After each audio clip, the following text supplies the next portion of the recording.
প্রিয় দর্শক, আপনাদের সবাইকে স্বাগত জানাচ্ছি। আমি এস এম আকাশ, দেখছেন দেশ ভাবনা, এই মুহূর্তের বাংলাদেশ। আজ আমরা ডেভিল হান্ট সংস্কার ও নির্বাচন নিয়ে আলোচনা করব। আমাদের সাথে তিনজন অতিথি, পরিচয় করে দিচ্ছি। আমাদের সাথে রয়েছেন শরীফুজ্জামান শরীফ, রাজনৈতিক বিশ্লেষক এবং সাবেক সভাপতি বাংলাদেশ ছাত্র ইউনিয়ন, আপনাকে স্বাগত। আমাদের সাথে রয়েছেন Syed Abdullah, freelance investigative journalist ও মানবাধিকার কর্মী, আপনাকেও স্বাগত। আরও রয়েছেন রেজাউল করিম রনি, সম্পাদক জবান, আপনাকেও স্বাগত। শরীফুজ্জামান শরীফ, যৌথ বাহিনী বিশেষ অভিযান ডেভিল হান্ট শুরু করেছে, এই পরিস্থিতি কেন তৈরি হলো, আপনি কি মনে করেন? আপনাকে ধন্যবাদ, দর্শক শ্রোতাদেরকে ধন্যবাদ, আমার সাথের দুই আলোচককে শুভেচ্ছা। যে প্রশ্নটি আপনি করেছেন তার সাথে সরকার, রাজনীতি এবং দেশের সামগ্রিক পরিস্থিতি যুক্ত আছে। সুতরাং এই বিষয়গুলো নিয়ে কথা বলতে গেলে রাজনীতির নানা জায়গা, সরকারের ভূমিকা, এগুলোকে আমি অবশ্যই ক্রিটিক করব।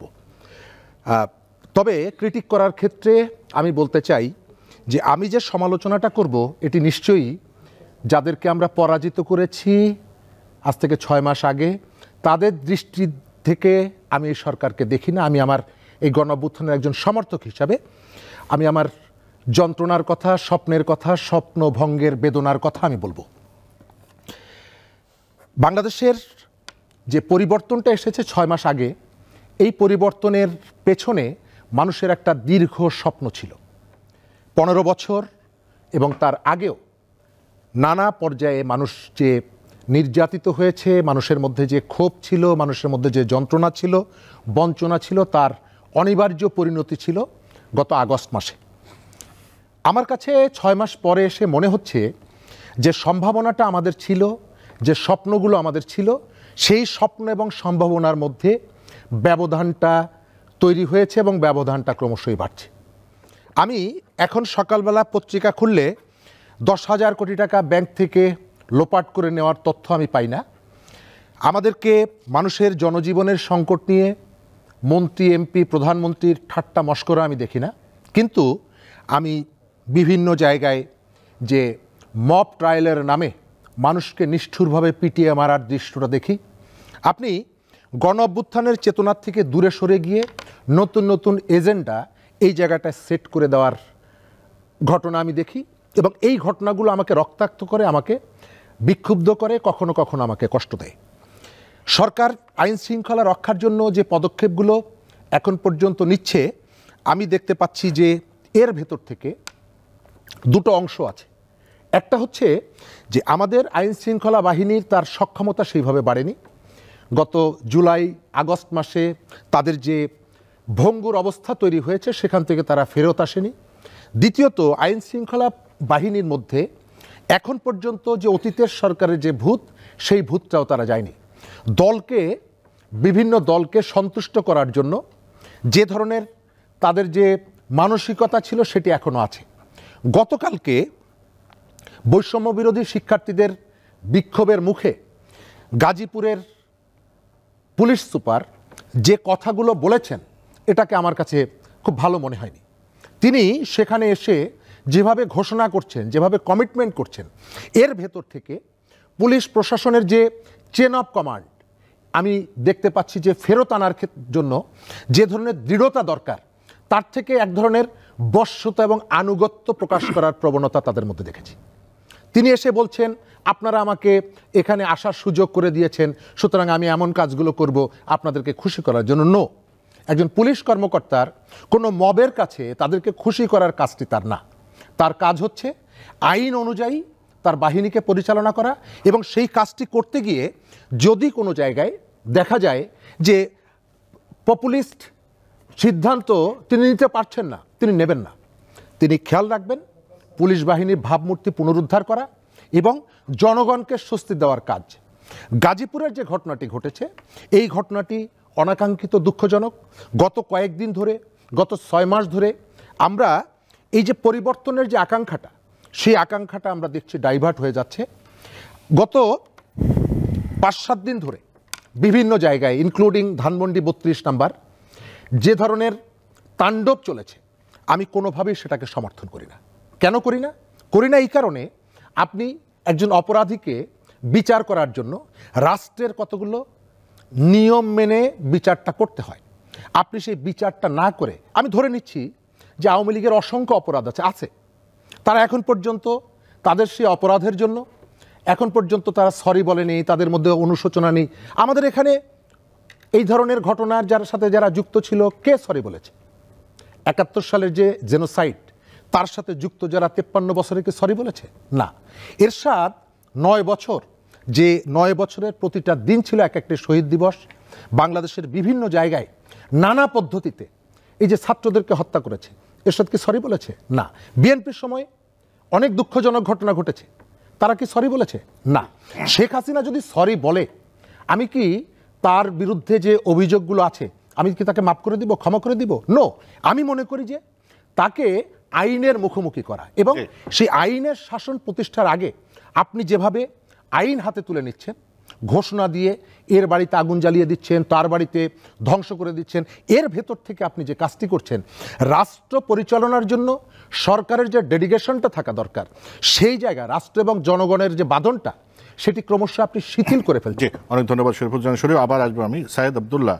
এই যে ৬ মাস পরে যৌথ বাহিনীর যে বিশ্ব অভিযান ডেভিল হান্ট, তার মানে শয়তান ধরার অভিযান, ৬ মাস কি যথেষ্ট ছিল না? শয়তান কারা এবং তাদেরকে ধরার জন্য যথেষ্ট ছিল না? এখন কেন এই অভিযান করতে হচ্ছে? পরিস্থিতি কেন এমন হলো? আপনার অবস্থান। যে প্রশ্নটা করেছেন ডেভিল হান্ট, মানে শয়তানকে তো ধরতে হবে, ধরার আগে আমার মনে হয় এইটা আইডেন্টিফাই করার দরকার ছিল এতদিন কারা শয়তানদেরকে পালিয়ে যেতে সহযোগিতা করলো। এবং এই কাজটা না করে আপনি শয়তান ধরার প্ল্যান করছেন, করার আগে আপনার মেকানিজমই ঠিক নাই, আপনি কোন শয়তানকে ধরবেন? এবং এই ধরনের কোনো ইনিশিয়েটিভ কেন ৬ মাস পরে নিতে হচ্ছে, যে মুহূর্তে আপনি আওয়ামী লীগের যারা আছে অলমোস্ট সবাই তো পলাতক।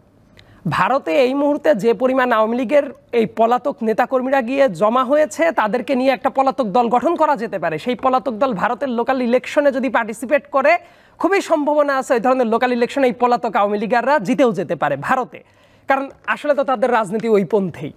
তো যাই হোক, যে জায়গায় আসছিলাম, যে এই ডেভিল হান্ট যখন করা হবে, এই জায়গায় সবচেয়ে গুরুত্বপূর্ণ ব্যাপার হলো কয়েকটা জিনিস আমরা মিস করে যাচ্ছি। অনেকগুলো পপুলিস্ট তত্ত্ব দিয়ে অরিজিনাল কাজটাকে কিন্তু শ্যাডো করে দেওয়া হচ্ছে এবং মানুষজন কিন্তু এই জনতুষ্টিবাদ দেখে খুবই হ্যাপি। আমি নিজে ব্যক্তিগতভাবে যেটা মনে করি, কোনো ধরনের এক্সট্রা জুডিশিয়াল কিলিং যদি হয় এই জাতীয় কোনো অপারেশনে, সেটা ইউনূস সরকারের ভাবমূর্তিকে একেবারে তলানিতে নিয়ে যেতে পারে। কারণ বাংলাদেশে ইনফ্যাক্ট কেউ আওয়ামী লীগের চূড়ান্ত অপরাধী কেউ হতে পারে, তাকে গ্রেপ্তার করেন, বিচারের মুখোমুখি করেন, কিন্তু অনেক ক্ষেত্রে যেটা হয়, এই জাতীয় অপারেশন যখন হয় তখন দেখবেন extra judicial killing, extra judicial torture, এইগুলো যখন হয় বিশ্বের বুকে কিন্তু ভাবমূর্তিটা অবধারিতভাবে ক্ষুণ্ণ হবে। এবং আমি আশা করব যে এই জাতীয় ঘটনা যাতে না ঘটে। তার কারণ হলো, ধরেন আর্মিকে যখন আপনি রাস্তায় নামাচ্ছেন, এটা বুঝতে পারাটা খুব জরুরি যে আর্মিকে এটার জন্য ট্রেইনড আপ। আর্মি কিন্তু এই কাজগুলো করার জন্য ট্রেইনড আপ না। এই কারণেই দেখা যায় extra judicial killing, extra judicial টর্চারটা হয়ে যায়। সো এইটা কিভাবে নিয়ন্ত্রণে রাখা যায়, এইটা খুব বেশি মাত্রায় জরুরি। আর কয়েকটা সুস্পষ্ট প্রশ্ন আমার মনে হয় এই সরকারের বিভিন্ন মন্ত্রী, ডেফিনেটলি স্বরাষ্ট্র উপদেষ্টা যিনি আছেন, আইন উপদেষ্টা যিনি আছেন, এবং আমার বন্ধু থেকে শুরু করে অন্যান্য ছাত্র উপদেষ্টা যারা আছেন, তাদের কাছেও খুব ক্লিয়ারলি জিজ্ঞেস করার পাশাপাশি ডক্টর মোহাম্মদ ইউনূস, উনি যেহেতু হেড অফ দ্য গভর্নমেন্ট, ওনাকেও জিজ্ঞাসা করা উচিত পার্টিকুলারলি কয়েকটা জায়গায়, যেসব army officer, retired army officer, যাদের বিরুদ্ধে আইসিটি ট্রাইব্যুনাল যেটা আছে ওই জায়গা থেকে ওয়ারেন্ট ইস্যু হয়েছে, তাদেরকে কেন গ্রেপ্তার করা হয় নাই? ২-৩ জন বাইরে আছে আমরা জানি, বাট লেফটেন্যান্ট জেনারেল আকবরের খবর কি? তাবরেজ শামসের খবর কি? তৌহিদুলের খবর কি? এবং এই ক্যাটাগরির মানুষ, এই যে আয়নাঘর নিয়ে এত কথাবার্তা হয়, তাদের বিরুদ্ধে আমি নিশ্চিত যে অকাট্য প্রমাণ পাওয়া যাবে। সো তাদেরকে কি গ্রেপ্তার করা হয়েছে? তাহলে আপনি ডেভিলদেরকে গ্রেপ্তার না করে, দেশের ভেতরেই যদি তারা থাকে, গ্রেপ্তার না করে আপনি কোন ডেভিল ধরতে যান? মানে ইবলিস শয়তানকে ছেড়ে দিয়ে আপনি ছোট ছোট চোর ধরে আপনি জনতুষ্টিবাদ দেখাতে চান? আমার কাছে মনে হয় এই যে আর্মি অফিসার যাদের বিরুদ্ধে ওয়ারেন্ট ইস্যু হয়েছে, রিটায়ার্ড আর্মি অফিসার, এদেরকে সবার আগে গ্রেপ্তার করা উচিত। এবং এই জায়গায় কেউ বলতে পারে, অনেক জায়গায় অনেক কথাবার্তা শুনি যে এদেরকে গ্রেপ্তার না করে সেনা আইনেও তো বিচার করা যায়। নো, তারা যে ধরনের অপরাধ করেছে এই অপরাধগুলো সেনা আইনে করা যায় না। Being a student of law, আমি এটা একেবারে দ্বিধাহীনভাবে বলছি। অপরাধের মাত্রা আছে যে কোন কোন অপরাধ কোথায় কোথায় বিচার করা যায়। সো আর্মির যে আইনটা আছে ওই আইনটা নিয়ে যদি পড়া যায়, দেখা যাবে যে এরা যে ধরনের অপরাধ সংগঠিত করেছে সেটার বিচার ওই আইনে করা যায় না। এটা প্রচলিত বিচার ব্যবস্থায় নিয়ে আসতে হবে, এদেরকে ধরতে হবে। আর পুলিশের যে অবস্থাটা, বিগত তিনটা টার্ম শেখ হাসিনা কেন এত স্বৈরাচারী হয়ে যেতে পেরেছে, পুলিশের ডিরেক্ট ইন্ধন ছিল, এটা ছিল পুলিশ লীগ। যতজন ওসি ছিল, এসপি ছিল এবং ওপরের লেভেলে যারা ছিল, এরা প্রত্যেকেই ইলেকশনকে ইঞ্জিনিয়ারিং করেছে এবং করার কারণে প্রত্যেকবার ইলেকশনের পরে দেখবেন এদেরকে পদক দেওয়া হতো যারা যারা কন্ট্রিবিউট করতো। সো এই পুলিশদের কি বিচার হয়েছে? এখনো থানায় গেলে ওসি মামলা নেয় না। ইয়ামিনের দৃশ্যটা নিশ্চয়ই সবাই দেখেছে দেশের। ইয়ামিনের পর যে নৃশংসতা হয়েছে, তারপরে তাকে সন্ত্রাসী টাইপ কাজ কারবার করে তাকে কিন্তু পুলিশ রিপোর্ট দিয়েছে। মানে পুলিশের বিচার পুলিশ করবে, এত ভালো তো বাংলাদেশের পুলিশ হয়ে যায় নাই। এবং এটা করে কি হচ্ছে জানেন, যে পুলিশের পর মানুষের যে আস্থা সেটা ব্যাক করছে না। কিন্তু যেসব পুলিশ এই অপকর্ম করেছে এটাকে খুঁজে বের করা খুব কঠিন কাজ ছিল। এই গণ অভ্যুত্থানের পরবর্তীতে সরকারের প্রথম দায়িত্ব ছিল যেসব পুলিশ এই জাতীয় মারাত্মক, আমি কি বলবো, এই ধরনের অপরাধের সংজ্ঞায়ন করা আসলে সম্ভব না। সো এই অপরাধগুলো যারা করেছে তাদেরকে একেবারে আইনের আওতায় নিয়ে এসে গ্রেপ্তার করা, আর্মি অফিসারদের গ্রেপ্তার করা, এবং সচিবালয়, যেটা নিয়ে কেউ কথা বলে না, বাংলাদেশটাকে এই যে জাহান্নাম বানানো হয়েছে, আমি যদি ক্যাটাগরি করি কারা কারা কারা কারা সবচেয়ে বেশি কন্ট্রিবিউট করেছে, সচিবালয়ের স্ট্রাকচারটা সবচেয়ে বেশি কন্ট্রিবিউট করেছে। কতজন সচিবকে বহিষ্কার করা হয়েছে? 25 বছর হলে আপনি কিন্তু সরকারি চাকরি থেকে সরকার ইচ্ছা করলে তাদেরকে বের করে দিতে পারে। সচিবালয়ের স্ট্রাকচারটা ভাঙা হয় নাই জন্য এই সরকার অনেক জায়গায় ফাংশন করতে পারছে না। আপনি ডেভিল হান্ট করবেন তার আগে আমার কাছে মনে হতো পুলিশের ভেতরে, আর্মির ভেতরে, সচিবালয়ে এদেরকে যদি গণহারে যারা যারা পারপেট্রেটর ছিল এদেরকে যদি বের করা যেত, বিচারের মুখোমুখি করা হতো, আস্থাটা ফেরত আসতো।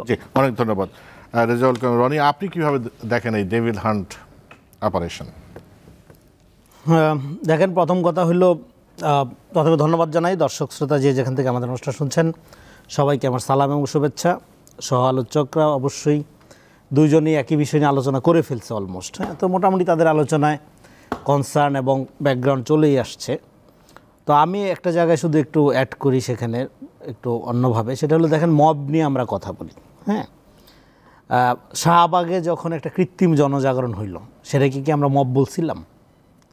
তখন আমাদের এখানকার বুদ্ধিজীবী মিডিয়া এরা তখন এটা কি বলছিল? তখন বলছিল এটা দ্বিতীয় মুক্তিযুদ্ধ শুরু হয়েছে।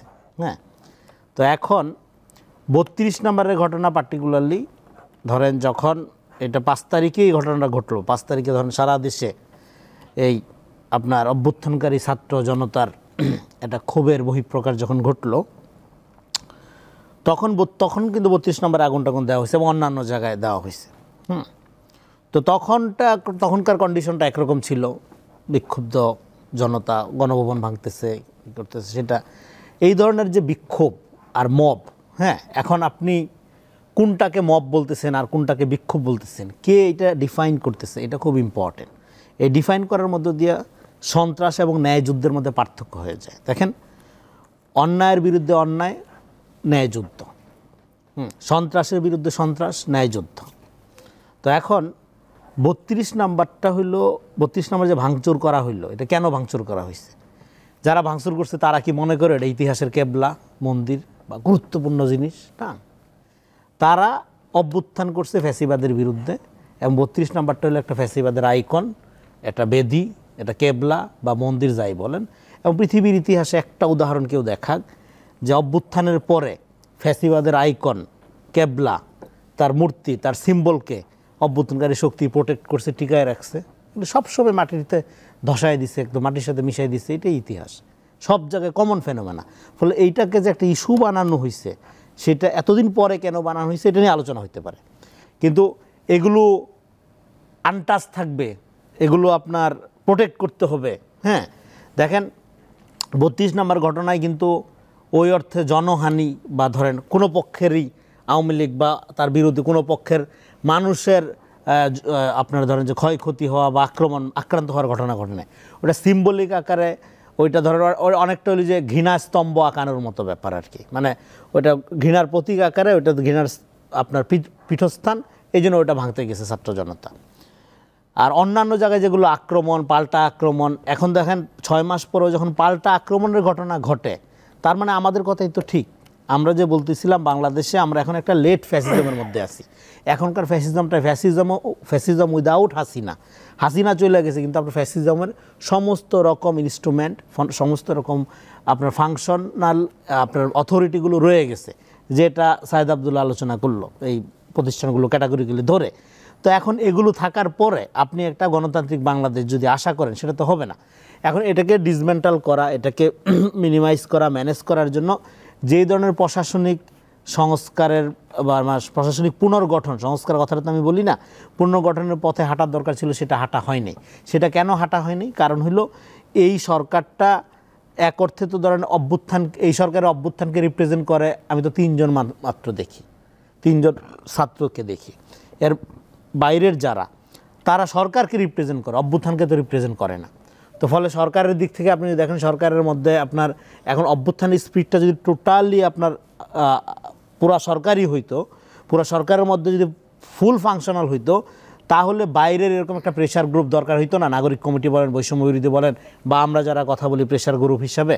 হ্যাঁ, তো সেদিক থেকে আপনার প্রশ্ন যদি সরাসরি আসি, এতদিন পরে এরকম একটা যে অপারেশন, এই ডেভিল হান্ট, খুব সুন্দর নাম, একটা গেম, ভিডিও গেম বাপ আছে যে ডেভিল হান্ট খুঁজতে যাচ্ছে ডেভিলকে। হ্যাঁ, তো এইটার সফলতার ব্যাপারে ধরেন সফলতার ব্যাপারে এখনই মন্তব্য করা যাবে না, তবে আমি আশাবাদী না এতে কাজের কাজ কিছু হবে না। কেন আশাবাদী না সেটা একটু বলে দিই। কারণ হলো এই যে যেটা আলোচনা এখানে আসলো, আপনার ধরেন আপনি ধরলেন, ধরেন আওয়ামী লীগের কুখ্যাত একটা ক্রিমিনালরে ধরলেন, হ্যাঁ, এবার ধৈরা তারে পিঠে মারা যাবে না, মারলে আবার মানবাধিকার লঙ্ঘন হবে।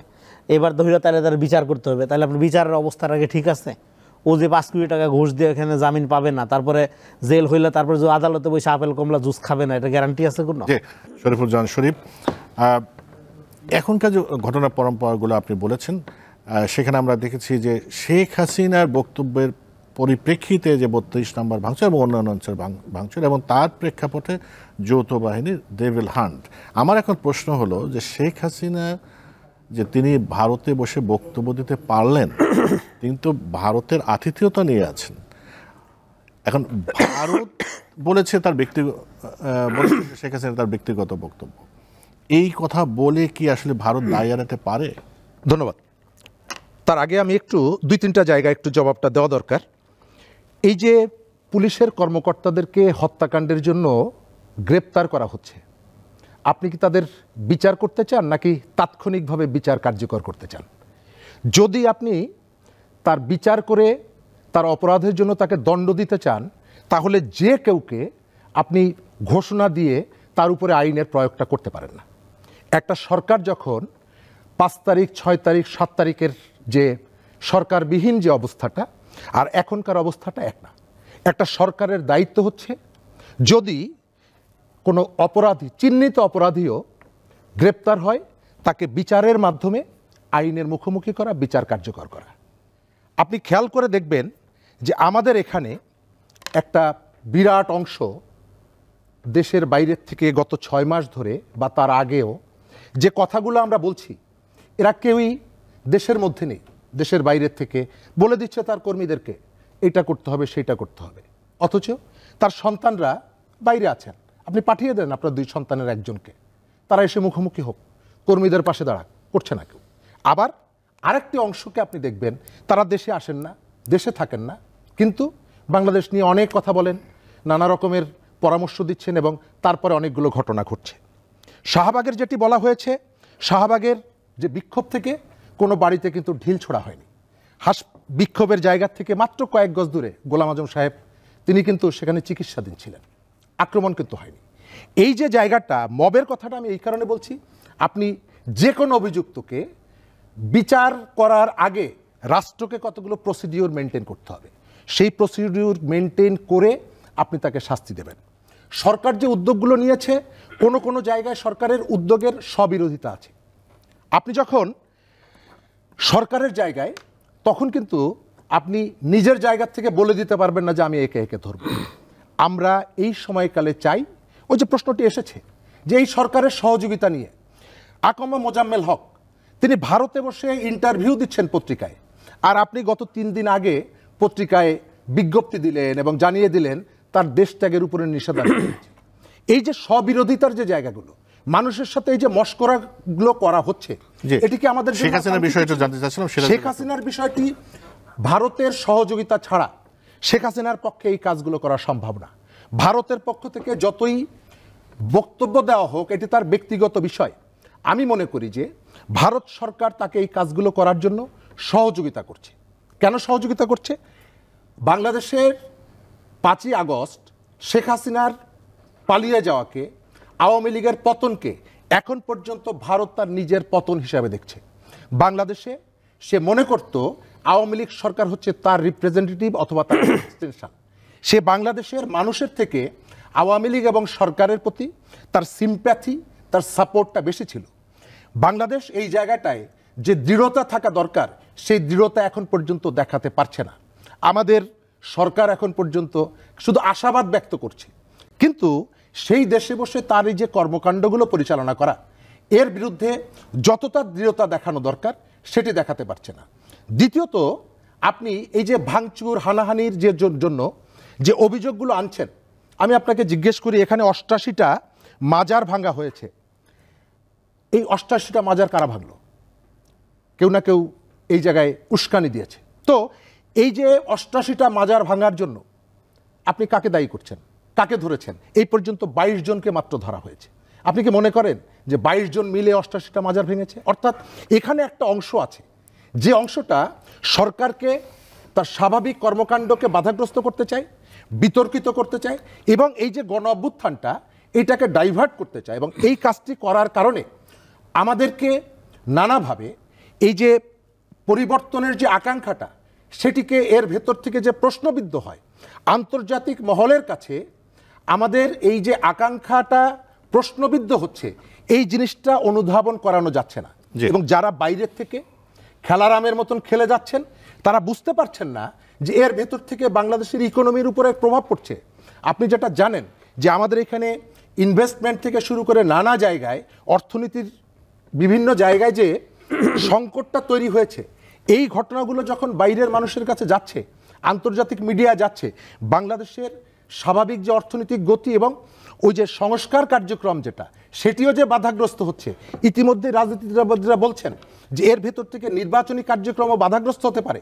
আমরা এই বিষয়টা অনুধাবন করতে পারছি না, এবং এটি অনুধাবন শুধুমাত্র মুখে বললেই হবে না, সরকারকে কখনো কখনো কঠোরতা দেখাতে হবে। যে আমরা এই জায়গায় একটু সাইদ আব্দুল্লাহ আপনাকে জিজ্ঞাসা করি, সরকার আসলে এই জায়গায় যথেষ্ট সতর্ক কিনা? আমরা যেটা দেখি যে শেখ হাসিনা তো তার কাজ করবে, সে তো পালিয়ে গিয়েছে, তার তো মনোবেদনা কষ্ট থাকবেই, বা পতিত সরকারের যে লোকজন আছে তাদের কাছে অর্থকড়ি আছে, এবং সর্বোপরি ভারত আছে। ভারতের বিষয়ে আমাদের যন্ত্রবর্তী সরকার এবং এখানকার অপরাপর যে রাজনৈতিক দল এবং আমাদের বৈষম্য বিরোধী ছাত্র আন্দোলনের কর্মীরা সবাইকে আসলে বিষয়টি অনুধাবন করতে পারছে কিনা? আচ্ছা, এই প্রশ্ন আমি আসবো, তার আগে ভাইয়ার সাথে শ্রদ্ধার সাথে একটু দ্বিমত পোষণ করি। একটা পার্টিকুলার জায়গায় শাহবাগ নিয়ে ভাইয়ার যে স্ট্যান্ডটা আমি দেখলাম, আমার কাছে মনে হচ্ছে yes, he is very much critical about that, কিন্তু একটু সফট ভাষায়। যে মবের যে কথা, মবের বিভিন্ন ভার্সন আছে, সব ভার্সন একটার সাথে আরেকটা কখনোই মেলে না।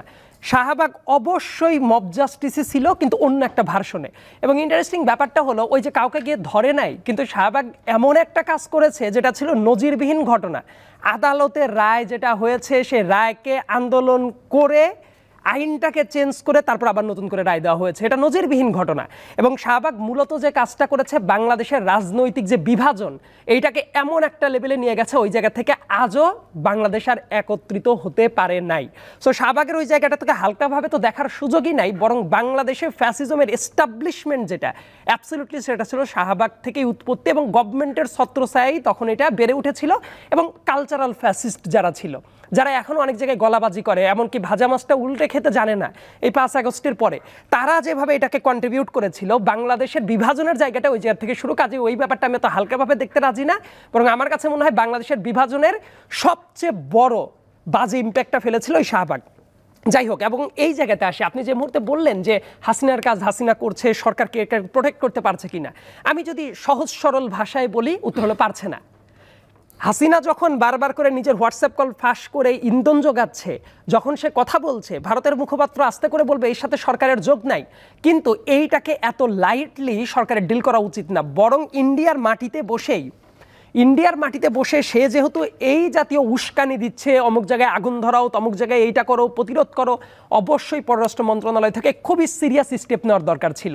আমি ব্যক্তিগতভাবে মনে করি পররাষ্ট্র মন্ত্রণালয় থেকে আসলে যে ধরনের কাজ করা হয় যেন ঢাক ঢাক গুড়গুড় কাজ করতেই বেশি আগ্রহী তারা, কিন্তু যে ধরনের স্টেপ নেওয়ার কথা ছিল তার সিটে ফোটাও আমি তাদের কাজকর্মের ভেতরে দেখি না। দুঃখিত এইভাবে চাষাচোলাভাবে বলার জন্য, কিন্তু না বলে পারলাম না। আর একটা ব্যাপার হলো ভারত কেন এই কাজগুলো করছে, একটা জিনিস আমাদের মনে হয় যে বুঝতে পারাটা খুব ভালো। শেখ হাসিনাকে আমি কখনোই মনে করি না যে শেখ হাসিনা হিসেবে সে শাসন করেছে, সে ছিল দিল্লির দাসী। এবং এই দিল্লি দাসী যেভাবে শাসন করেছে, ভারতের জন্য বাংলাদেশটা ছিল অঘোষিত রাজ্য, 29তম রাজ্য। কারণ তাদের রাজ্যগুলোরও কিন্তু পার্টিকুলার কিছু কিছু জায়গায় অনেকগুলা কাজ তাদের স্বকীয়তা আছে, আবার সেই জায়গায় কেন্দ্রীয় সরকার অনেক লায়াবিলিটিস আছে, কিন্তু বাংলাদেশে তাদের কোনো লায়াবিলিটি ছিল না, কিন্তু এই জায়গা থেকে বেনিফিটটা তুলে নিত। সো এই তাদের সাপ্লাই চেনে যখন ব্যাঘাতটা ঘটলো তখন তাদের মাথা খারাপ হয়ে যাবে, এটাই তো স্বাভাবিক। আদানির মতো প্রতিষ্ঠানকে এই লুটেরা, বাংলাদেশে যেমন এস আলম ছিল, মোদিরও আছে আদানি, সো তাদেরকে কিভাবে ফান্ডিং করতো, আমাদের দেশের ভেতর দিয়ে যেভাবে রেল লাইন নিয়ে যাওয়ার প্ল্যান করছিল, আমাদের নদীগুলোর অবস্থা দেখেন প্রত্যেকটা জায়গায়। এত ধরনের মানে ইম্পিউনিটি আর কোথাও কেউ কখনো ভোগ করতে পারে না। সো এই জায়গাটা ভারত তো উন্মাদের মতো বিহেভ করবেই, কিন্তু প্রশ্নটা হলো আমাদের দায়বদ্ধতা যেটা আদায় করার দরকার ছিল ডক্টর মোহাম্মদ ইউনূসের মাধ্যমে, সেটা কি করা হয়েছে? ত্রিপুরা আগরতলায় যখন আমাদের কনসুলেটটা আক্রমণ করলো, এটা কিন্তু ইন্টারন্যাশনাল একটা ট্রিটি আছে। সো ইন্টারন্যাশনাল ট্রিটিতে আমরা কিন্তু আপার হ্যান্ডে ছিলাম, কারণ কোনো দেশের এই ডিপ্লোম্যাটিক কনসুলেট এটা আক্রমণ করতে পারে না, অ্যাবসলিউটলি নো। কিন্তু সেই ব্যাপারে আমরা কি শক্ত কোনো প্রতিবাদ জানিয়েছিলাম? তাদেরকে ডাকা হয়েছিল, এটা তো যথেষ্ট ছিল না। আবার ভারত যেটা করছে, ইন্ডাস্ট্রিয়াল স্কেলে ডিসইনফরমেশন ক্যাম্পেইন চালাচ্ছে প্রত্যেকটা জায়গায় ধরে ধরে ধরে ধরে। এইটার প্রতিবাদ আমার কাছে মনে হয় সরকার থেকে শুধু দু একটা ফ্যাক্ট চেক করবে এটা যথেষ্ট না, বরং এইটাকে মিটিগেট করার জন্য যে ধরনের স্টেপ নেওয়ার দরকার ছিল সেটাও নেওয়া হচ্ছে না। আর আরেকটা ব্যাপার, শেখ হাসিনা যে এই কাজগুলো করছে, আমি সবসময় একটা কথা বলি, শেখ হাসিনা আসলে কোনো রাজনীতিবিদ না। রাজনীতিবিদ হইলে তার দলের প্রতি তার কাজ খারাপ হইতে পারে, অনেক রাজনীতিবিদের কাজই খারাপ আছে, কিন্তু দলের নেতাকর্মীর কথাই কি সে ভেবেছে? সে তার পরিবার ছাড়া আর কারো কথাই ভাবে না। ওই যে তার ছেলে জয় ছিল, সে তো জয় ওই 5 আগস্টেই বলে দিয়েছে যে তার পরিবারের আর কোনো দেখার ব্যাপার না, তারা নিজেরা পালিয়ে গেছে। তাদের নেতাকর্মীরা দেখেন এমনিতেই সংকটময় মুহূর্ত পার করছে, তাদেরকে আবার দেশের ভেতরে যে কয়েকটা পালিয়েছে তাদেরকে আবার উস্কানি দিচ্ছে। হাসিনা কোথায়? হাসিনার ছেলে মেয়ে কোথায়? শেখ রেহানা কোথায়? শেখ রেহানার ছেলে মেয়ে কোথায়? প্রত্যেকেই বিদেশে মজমাস্তিতে মেতে আছে। আওয়ামী লীগের নেতাকর্মীরা কোথায়? এই যে শেখ ফ্যামিলি চিরকালই তারা এই রকমই ছিল। ফজলে নূর তাপস কবে পালিয়ে গেছে? সে তো 5 তারিখ পর্যন্ত অপেক্ষা করে নাই, সে তো 3 তারিখেই পালিয়ে চলে গেছে। এটাই তাদের নেচার। আমি সবসময় বলি, এই বাংলার মাটি থেকে লক্ষণ সেন প্রথমবার পালিয়ে গিয়েছিল, আর লক্ষণ সেনের পরে কয়েক শতক পরে দ্বিতীয় যে ব্যক্তিটা পালিয়ে গেছে সেটা হলো শেখ হাসিনা। এমনকি এরশাদও কিন্তু পালায়া যায় নাই। সো এই হাসিনার মতো এত ঘৃণিত মানুষ, তারা যে কাজটা করবে এটা খুবই স্বাভাবিক, কিন্তু তাদের কাজগুলা কি এই সরকার যেভাবে ডিল করার কথা ছিল, এক্সটার্নালি তো পারছেও না, ইন্টারনালি তাদের ক্যাশ ফ্লো কি বন্ধ হয়েছে? দেখেন আপনি অনেক মামলা অনেক ক্ষেত্রে যেভাবে দেওয়া হচ্ছে, এই মামলাগুলো এক টাইমে টিকবে না। তাদের এত শক্তি কেন? কারণ বাংলাদেশকে লুটে পুটে সারখার করে দিয়ে গেছে। তাদের যেটা দরকার ছিল, এই আওয়ামী এস্টাবলিশমেন্ট অবৈধভাবে যত ইনকাম করেছে এই ক্যাশ ফ্লোটা বন্ধ করা।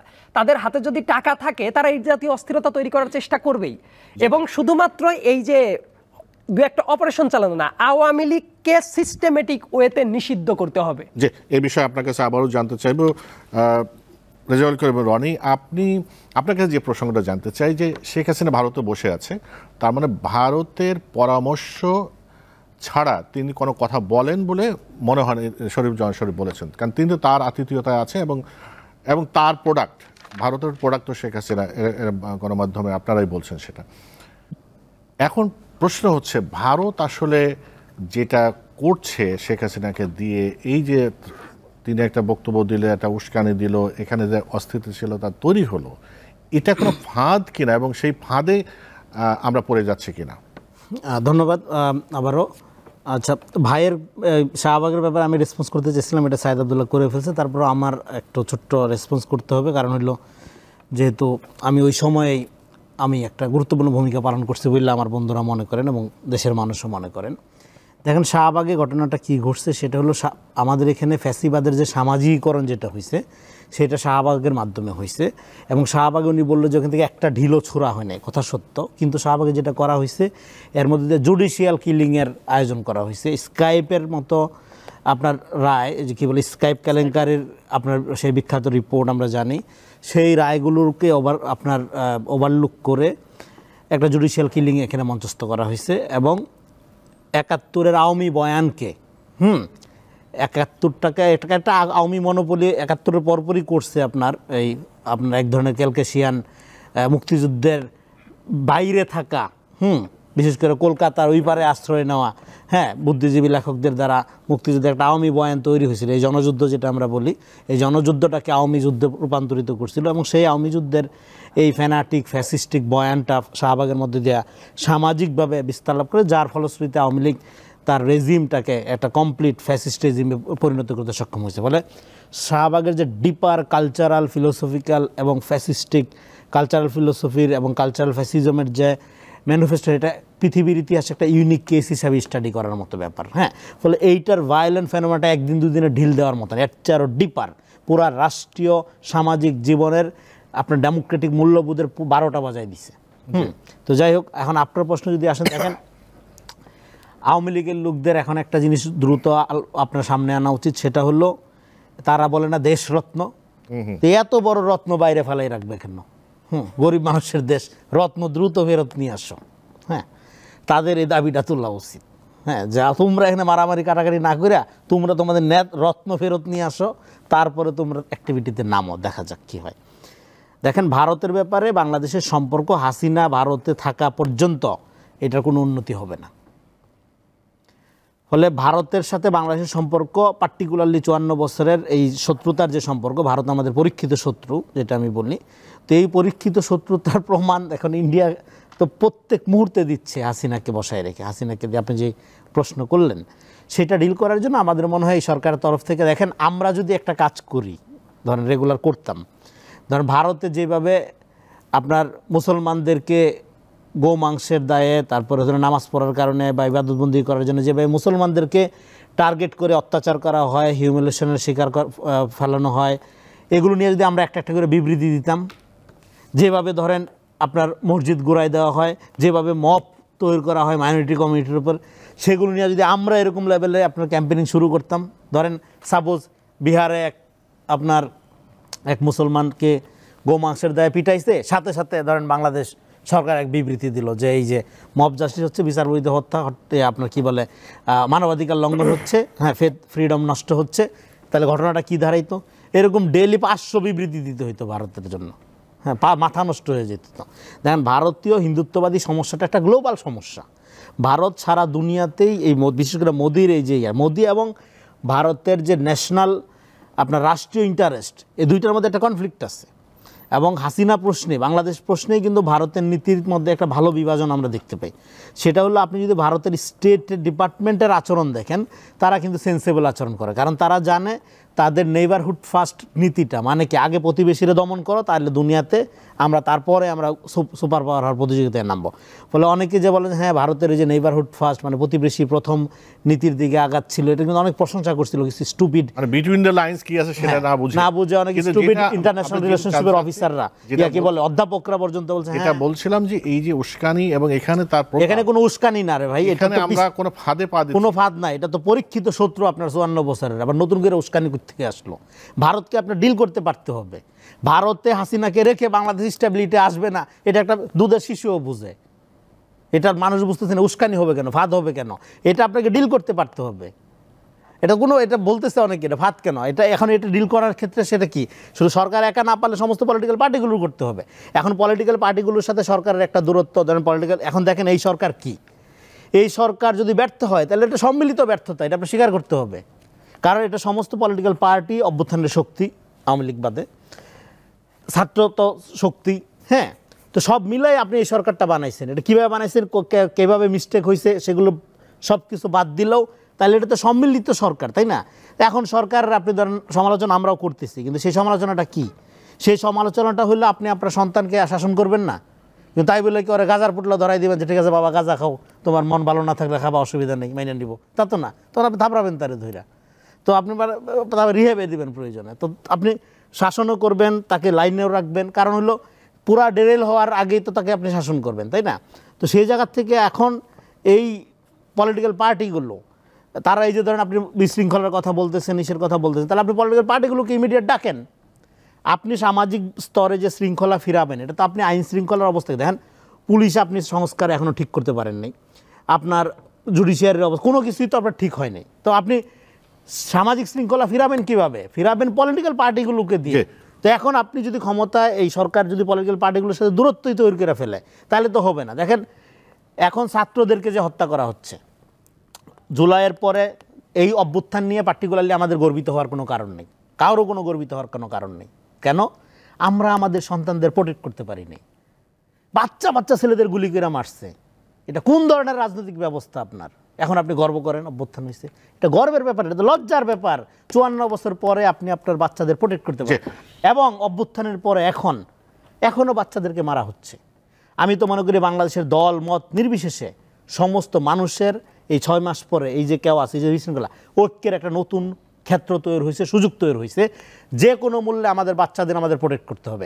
যে দেশের, অনেক ধন্যবাদ, যে দেশের, এক সেকেন্ডে, যে দেশে কোনো একটা দেশে সভ্যতার মাপকাঠি আপনি কিভাবে নির্ণয় করবেন, সেটা সেখানে বাচ্চাদের, শিশুদের প্রতি সমাজ, মানুষ কীরকম আচরণ করে সেটা দেখে আপনি নির্বাচন করবেন। সেখানে আমরা খুব ফেল করছি।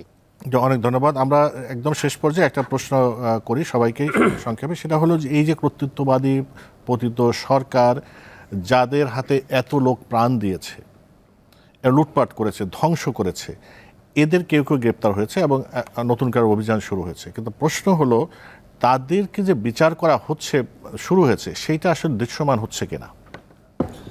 ধন্যবাদ। এটি আমাদের প্রত্যাশা, এবং আমি মনে করি যে সরকারের যে বেসিক যে ওয়ার্ক, তার মধ্যে এটা সবার আগে। তারপরে আহত এবং যারা শহীদ পরিবার, তাদেরকে পাশে দাঁড়ানো, তাদেরকে সহযোগিতা করা, সেই জায়গাটায়ও আমরা অনেকগুলো ব্যত্যয় লক্ষ্য করছি। আহতরা, শহীদ পরিবারের সদস্যদেরকে রাতের বেলায় প্রধান উপদেষ্টার বাড়ির সামনে দাঁড়িয়ে বিক্ষোভ করতে হয়, এটা গত 6 মাসের সবথেকে বড় ব্যর্থতা আমি মনে করি। সরকার অনেকগুলো জায়গায় আসলে এখন পর্যন্ত তার টার্গেটটা সেট করতে পারছে না, সে কি করবে। আমরা কতগুলো পদক্ষেপও দেখছি যে পদক্ষেপগুলো বিতর্ক তৈরি করছে। আপনার মনে আছে ডিসি নিয়োগ হলো, প্রশাসনকে আওয়ামীকরণ থেকে মুক্ত করে আমরা ডিসি নিয়োগ করতে গিয়ে সেখানে আমরা যে ঘটনাটার সূত্রপাত করা হয়েছে, এখন পর্যন্ত তার কিন্তু সুরাহা হয়নি। ডিসি নিয়োগের ক্ষেত্রে যে অনিয়ম তদন্তের জন্য 3 জন উপদেষ্টার নেতৃত্বে যে কমিটি হয়েছিল, আপনি যখন আওয়ামী লীগের সীমাহীন লুটপাট নিয়ে কথা বলবেন, তখন আপনাকে এই জায়গাগুলো পরিষ্কার করতে হবে। কেন? কারণ আপনার কাছে প্রত্যাশার যে জায়গাটা, আমি তো তার রিপিটেশনটা চাই না। আওয়ামী লীগের সময় টাকার বিনিময়ে চাকরি বিক্রি করার যে প্রবণতা, সেখান থেকে বেরিয়ে আসতে আমি শুরুতেই বলেছি যে পত্রিকা খুললে প্রতিদিন 1000 কোটি টাকা বিদেশে পাচার, মন্ত্রী এমপিদের ঠাট্টা মশকরা, এগুলো এখন নেই। কিন্তু এই ঘটনাগুলো আপনার ওই যে মহৎ আকাঙ্ক্ষা, সেই আকাঙ্ক্ষার থেকে কিন্তু আপনার যে দৃষ্টি, সেটিকে ডাইভার্ট করে দেয়। আমাদের এই যে গণ অভ্যুত্থানের যে স্যাক্রিফাইস, তার পেছনে তো এটা থাকবে, এটা আমরা চাইনি। আমরা এখন পর্যন্ত যতটুকু সুযোগ এসেছে, আমি মনে করি যে এর মধ্যে আলোচনা এসেছে যে যেহেতু এই সরকারটা সমস্ত পলিটিক্যাল পার্টির যে সহযোগিতার যে জায়গাটা, সেই জায়গাটা সরকারকে ধরে রাখতে হবে। সরকারকে কেন শুধুমাত্র ছাত্রদের উপরে ভিত্তি করতে হবে? আপনার যে পলিটিক্যাল পার্টিগুলো, এক একটা পলিটিক্যাল পার্টির পক্ষ থেকে এক এক ধরনের প্রতিক্রিয়া জানানো হচ্ছে। কেন এরকমের একটা পরিস্থিতির পরেও তাদেরকে ডেকে একসঙ্গে বসা যাচ্ছে না? এটি কি ইচ্ছাকৃত, নাকি এর ভেতর থেকে সরকার এবং পলিটিক্যাল পার্টির মধ্যে কেউ একটা ডিভিশন করে থার্ড পার্টি এখান থেকে কোনো রকমের সহযোগিতা নিতে চায়? সরকার যদি আগ্রহী হয়, পলিটিক্যাল পার্টিগুলো যেহেতু ঢাকা অবস্থান করে, আপনি একদিনের মধ্যে তাদেরকে ডেকে বসতে পারেন। কিন্তু যেটা দেখতে পাচ্ছি যে কখনো কখনো এই যে ঘটনাগুলোর উদ্ভব ঘটছে, এবং মনে হচ্ছে যে পরিকল্পিতভাবে কেউ এখানে জনগণের সাথে সরকারের একটা বিভাজন, জনগণের মধ্যে একটা অস্থিরতা ক্রিয়েট করা, এবং পলিটিক্যাল পার্টি এবং সরকারের মধ্যে একটা ডিভিশন তৈরি করার ভেতর থেকে অন্য কোনো পারপাস। অনেক ধন্যবাদ সর্বজন শরীফ। সৈয়দ আব্দুল্লাহ, যে গণঅভ্যুত্থানের যে প্রত্যাশা এবং সরকারের যে ডেলিভারি, যে প্রসঙ্গগুলো বারবার আসলো, বিশেষ করে হত্যাকাণ্ডের বিচার এবং আহতদের বারবার মাঠে নামতে হচ্ছে, এই ডেলিভারিটা আসলে দিতে কোথায় সমস্যা হচ্ছে আপনার কাছে কি মনে হয়? দেখেন, আমি সবসময় একটা জিনিস বিশ্বাস করি, বাংলাদেশের জন্য, অন্য সব এক্সিস্টিং রাজনৈতিক দলের প্রত্যেকের জন্যই একটা জিনিস করাটা খুব বেশি মাত্রায় জরুরি, ডক্টর মোহাম্মদ ইউনূসের সরকারটাকে সফল করা। মানে ইউনূস সরকার যদি ব্যর্থ হয় তাইলে বাংলাদেশের ভবিষ্যতই ব্যর্থতার দিকে এগিয়ে যাবে, অন্যান্য রাজনৈতিক দলের ক্ষেত্রেও সেম পরিণতিই হবে। আবার একই সাথে এই সরকারকে ট্র্যাকে রাখার জন্য তাদেরও কিন্তু ইনপুটটাও জরুরি, মানে ক্রিটিক করতেই হবে, তাহলে এরা ঠিক লাইনে চলবে না। অনেক জায়গায় তো ঠিক লাইনে চলছে না। এই সরকারের সিরিয়াস লেভেলে মানে সত্যিকার অর্থে যারা কাজ করে এই টাইপ লোকের ঘাটতি আছে। অনেক তরুণরা আছে, আমার বন্ধুরা আছে যেমন, আবার একই সাথে অনেক অতি বৃদ্ধ মানুষজন আছে, কিন্তু মাঝের যারা এই দুইটা জেনারেশনের ভেতর যারা ব্রিজ, সেই ব্রিজের জেনারেশনটা নাই। 35 থেকে 50 বছর বয়সী যারা আছে, এক্সপার্টিস যাদের আছে তারা নাই। এবং পলিটিক্যাল সমস্যা পলিটিক্যালি ডিল করতে হয়। অনেকে এটা বুঝে না, অনেকে মনে করে পলিটিশিয়ানরা সবই খারাপ। নো, অনেক প্রবলেম আছে পলিটিক্যাল প্রবলেম, সেটা যদি পলিটিক্যালি ডিল না করা হয় আপনি অনেক কিছু করতে পারবেন না। আরেকটা ব্যাপার হলো, আমাদের মনে হয় যে দুইটা ব্যাপারে একমত হওয়া খুব বেশি মাত্রায় জরুরি, আওয়ামী লীগকে ডিল করার প্রশ্নে আর ভারত প্রশ্নে। এই দুইটা জায়গায় প্রত্যেকটা রাজনৈতিক দল, ছাত্ররা সবাই যদি একমত হয় তাহলে অনেক কিছুই করাটা পসিবল। বিচারের যে ব্যাপারটা বললেন, কিছুদিন আগে কিন্তু এমন হয়েছে, আমার বাড়ি হলো পাবনাতে, পাবনার সাথিয়া উপজেলায়। ওই জায়গা থেকে একজন সেদিন আমাকে কল দিয়েছে যে ভাই এত বড় একটা গণ অভ্যুত্থান হলো, আপনারা করলেন, কিন্তু আওয়ামী লীগের যারা বেনিফিশিয়ারি ছিল তারা এখনও বুক ফুলায় ঘুরে বেড়াচ্ছে, তাইলে এই গণ অভ্যুত্থানের ফলাফলটা কি? তাকে কিন্তু আমি উত্তরটা দিতে পারি নাই।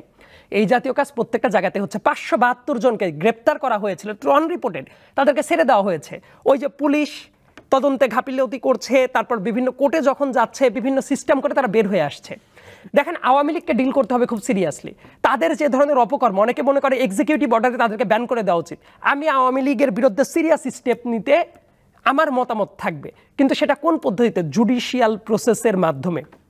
বিগত তিনটা টার্ম যারা ইলেকশন রিগিংয়ের সাথে জড়িত ছিল, পার্টিসিপেট করেছে, এমনকি লোকাল ইলেকশনে যারা পার্টিসিপেট করেছে, এদের প্রত্যেককে যদি পরবর্তী ইলেকশন থেকে ব্যান করা হয়, তাদের বিরুদ্ধে যদি স্টেপ নেওয়া হয়, তাদেরকে যদি গ্রেপ্তার করা হয়, এবং একই সাথে যারা যারা আওয়ামী লীগের আমলে যত ধরনের অফেন্স করেছে সেগুলো যে বিচারের আওতায় আনা যায়। 5 থেকে 7 লাখ আওয়ামী লীগের এমনিতেই বিচারের মুখোমুখি হবে, তাদের রাজনৈতিক ভবিষ্যৎ নাই। এবং তারপরে আওয়ামী লীগ যে ধরনের অপকর্ম করেছে তাদের প্রতি কোনো সফট কর্নার দেখানো উচিত না, এবং তাদেরকে বিচার করতে হবে কিভাবে? যারা নির্দোষ মানুষ ছিল, চুপচাপ সাপোর্টার, তাদের ব্যাপারে আমি কোনো কথা বলছি না, কারণ তাদেরকে ওই কিভাবে মানুষের সাথে মিশবে, ক্ষমা প্রার্থনা করবে, এটা তাদের ব্যাপার।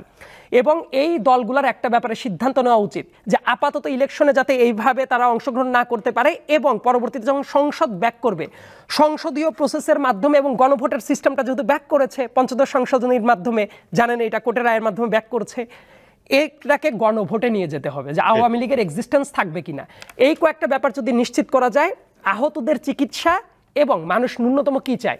3 বেলা ভালো খাইতে চায়, এবং মানুষ দেখতে চায় চাকরির ক্ষেত্রে বৈষম্যের শিকার হবে না, দেশে বেকারত্বের হার কমবে, শিক্ষা ব্যবস্থা ভালো হবে, এবং বেসিক হেলথ কেয়ার সিস্টেমটা ফিক্সড হবে। এই কয়েকটা কাজ হলে আমার কাছে মনে হচ্ছে সবার আস্থার জায়গাটা ব্যাক করবে। অনেক ধন্যবাদ রেজাউল করিম রনি। জাস্ট 2 থেকে 3 মিনিটের মধ্যে শেষ করবেন। প্রশ্নটা হচ্ছে, আপনি এর আগে বলেছেন যে ভারতকে ডিল করতে পারতে হবে, আওয়ামী লীগকে তো ডিল করতে হবে। একই জিনিস এখন জিনিস সেই ডিল আমরা মানে কোথায় ঘাটতি দেখেন? সেই ডিলের জন্য আমি বহু পুরানা কথা যেটা বলতেছি সেটা হলো, আমাদের ট্রুথ অ্যান্ড রিকনসিলিয়েশন টাইপের একটা প্রক্রিয়া লাগবে। দ্বিতীয় বিশ্বযুদ্ধের পরে জার্মানিতে দেখেন নাৎসি বাহিনীর তো এর চেয়ে এই লেভেলেরই প্রায় সামাজিকভাবে একটা বিশাল আপনার সামাজিকীকরণ করছিল ফ্যাসিবাদের, সেটা থেকে ডিনাৎসিফিকেশন হয়েছে না, এরকম আমাদের একটা আওয়ামীকরণ লাগবে। এই যে আওয়ামী লীগ যে আমাদের একটা কমন খাসিলতে পরিণত হয়েছে, যে কারণে ধরেন এখন এই যে সরকারি চাকরি একটা সোনার হরিণ কেন হবে? যে লোক গরিবানা জীবনযাপন করবে, দেশকে সার্ভিস দিবে, মানে ফিলেন্থ্রপিক, ও সরকারি চাকরি করবে। যার বড় লোক হইতে হবে, টাকা পয়সার ধান্দা আছে, হ্যাঁ, আপনার জমিদারি করে জীবনযাপন করতে হবে, তুমি প্রাইভেট সেক্টরে আসো, ব্যবসা বাণিজ্য করো, 1000 কোটি টাকার মালিক হও লিগেল ওয়েতে। সরকারি চাকরি তোমার জন্য না। সরকারি চাকরিটা একটু ইজি করে দেন আপনি, যাতে চাকরি লোকজন আপনার পায়ে ধরে আনতে হবে, বাবা চাকরি করো। এখন কি, এখন পুরো শিক্ষা প্রতিষ্ঠানগুলো একটা বিসিএস ভার্সিটি হয়ে গেছে, সব বিসিএস মুখী হয়ে গেছে, তাই না? এইভাবে তো একটা রেশন গঠন হয় না, জাতি গঠন হয় না। তো এই যে আওয়ামী পুরা মডেলটা আপনার সমাজের প্রত্যেক জায়গায়, সেই জায়গা থেকে আপনাকে বের করতে হবে। এই জন্য বিআমিকরণ আমার প্রক্রিয়া। আরেকটা এখন যে মূল ক্রাইসিসটার মধ্যে আমরা আছি, সেটা কি? সেটা হলো আমরা একটা ইনসিকিউরিটির মধ্যে পেরেছি। আওয়ামী লীগ কি একটা আতঙ্কের নাম, ও কী করবে? আসবে, পিটাবে, মারবে আপনাকে, এই তো সবার মধ্যে একটা এই আতঙ্কিত তৈরি গেছে। এটা এই জন্য ম্যাকিয়াভেলি আমি এখানে আস্তে আস্তে পড়তেছিলাম, the threat of bloodshed is more dangerous than is the shedding of blood. আপনি কোপায়া মারবো ভিতরে, এটা 10 বার বলা, আর আপনার একবার কূপ দেওয়ার সে ডেঞ্জারাস, আপনি যে ট্রমাটিক হয়ে যাবেন। এখন এই যে থ্রেট অফ শেডিং ব্লাড, হ্যাঁ, আওয়ামী লীগ এই আবার ভয়ঙ্কর রূপে ফেরত আসবো, আবার দেখে নিব, বদলা নিব। এই যে ওর যে আপনার ইনস্টিংক্ট প্রতিশোধ পরায়ণ রাজনীতি, যেটা হাসিনার মূল মোটো। দেখেন বাংলাদেশের প্রধান রাজনৈতিক ব্যর্থতা কি?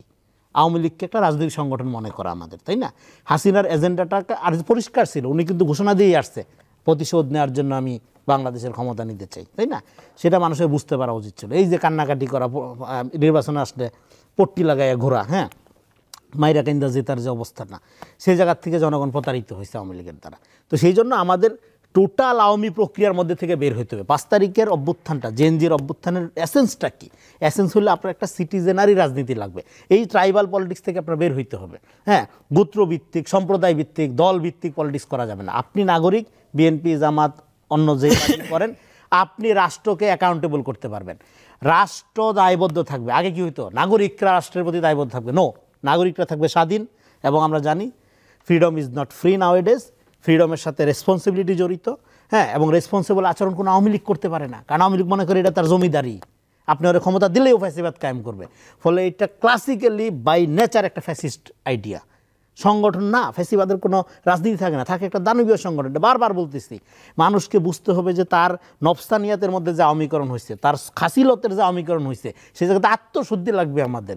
জাতিগত আত্মশুদ্ধি না হইলে এই কাওয়াজ বন্ধ হবে না, এই অ্যাংজাইটি বন্ধ হবে না, এই ফেয়ার বন্ধ হবে না। ওই যে থ্রেট অফ আপনার শেডিং ব্লাড, হ্যাঁ, এই যে ব্লাড শেডের যে আপনার থ্রেটের মধ্যে আমরা আছি, ফলে ছাত্ররা ভয় পাচ্ছে, বাচ্চারা ভয় পাচ্ছে। অভ্যুত্থান একটা কইরা ফেলছে, পপুলার অভ্যুত্থান হয়েছে, ইমোশন, আবেগ, হ্যাঁ, একটা মোরাল আপরাইজিং আমাদের হয়েছে। বাট এখন যে ফেয়ার, এংজাইটি, এটা তো আপনার রিয়েল আক্রান্ত হওয়ার চেয়ে ডেঞ্জারাস। কারণ আপনি জানেন না কখন কোন দিক থেকে এসে আপনাকে ছুরি মারবে, কখন হুন্ডা দিয়ে এসে গুলি করে ফেলাই দিয়ে যাবে আপনাকে।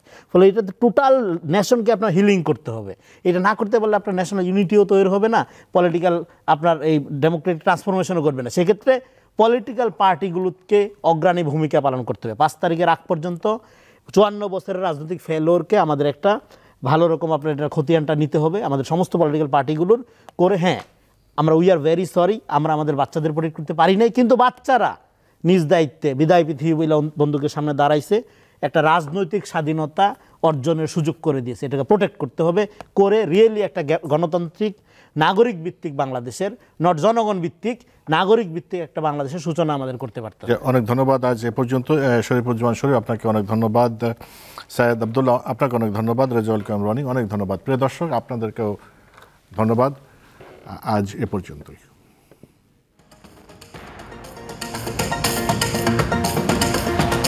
দ্রুত শেষ করতে। হ্যাঁ হ্যাঁ।